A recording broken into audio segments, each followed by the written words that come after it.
recent YouTube video has many concerned over the way a religious group does business. Jehovah's Witnesses are coming under fire for allowing a convicted child molester to go door-to-door on their behalf.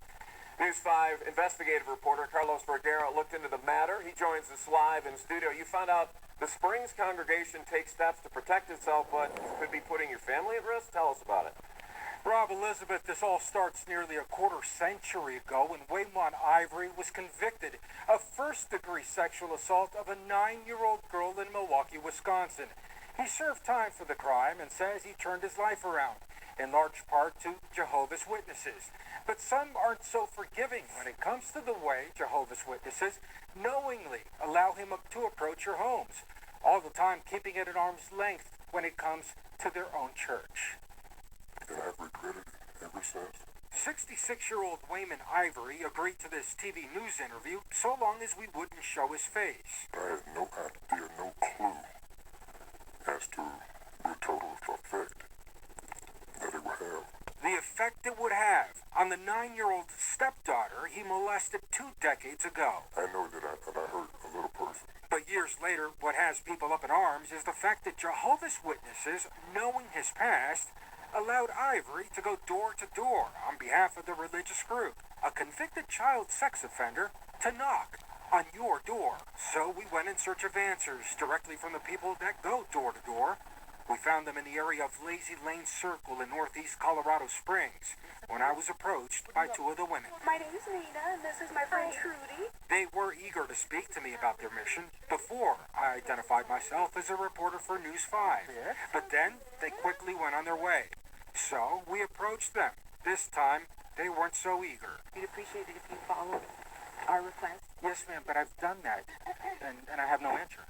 After Jehovah's Witnesses had visited Peter Conroy, we knocked on his door. Do I think that such a person is going to, drag off, a minor member of my household?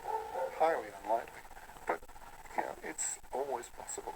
Conroy says that at some point, after paying your debts to society and changing your ways, you should have a second chance. Even better, says Conroy, members of Jehovah's Witnesses always approach in pairs. Hopefully that works, but you can never tell. It's an unknown. Mr. Ivory, by all accounts, has lived an upstanding life since his conviction in 1992. He served his time. But Jehovah's Witnesses doesn't allow him to hold positions of authority or to counsel children with its own ministry. However, he's allowed to volunteer by going door to door, something that could be seen as hypocritical. The church allowing an ex-convict to knock on your door. We wanted to know why. Mr. Delaney, this is Carlos, an elder at Kingdom Hall congregation, said he would help, but never followed through. When I finally spoke to another local elder by phone, he told us he would get back to us. I think that I could arrange for today. Okay. Yes, sir. I'd appreciate that. Our deadline is 3 o'clock this afternoon, but that deadline came and went. So we called the main offices of... Good afternoon, Jehovah's Witnesses. You're Waymon Ivory? Yeah, and who are you? This all came to a head after Roman Vargas confronted Waymon Ivory in a Colorado Springs neighborhood. You're a convicted, violent child rapist. The YouTube video had thousands of views and many angry comments in only days before it was taken down. In the video, Ivory denied the charges. No, you got it all wrong. But we found out that Ivory had indeed served less than a year of a 10-year sentence for the attack on the young girl.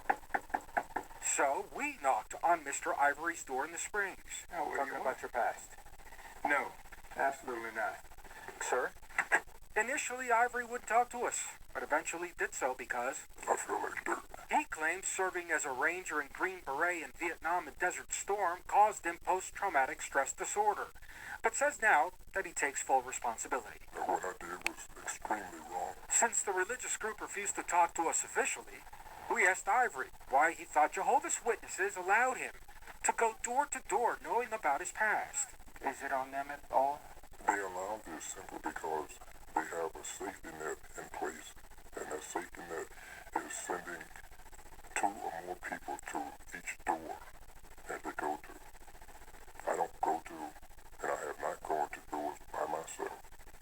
And it's not because of the charges on me, but it's just the policy of the witnesses. But our interview with Ivory raised more questions. about others with serious criminal pasts who could be knocking on your door next. Some people that have been committed of crimes like what I committed, they have more restriction on them than I do.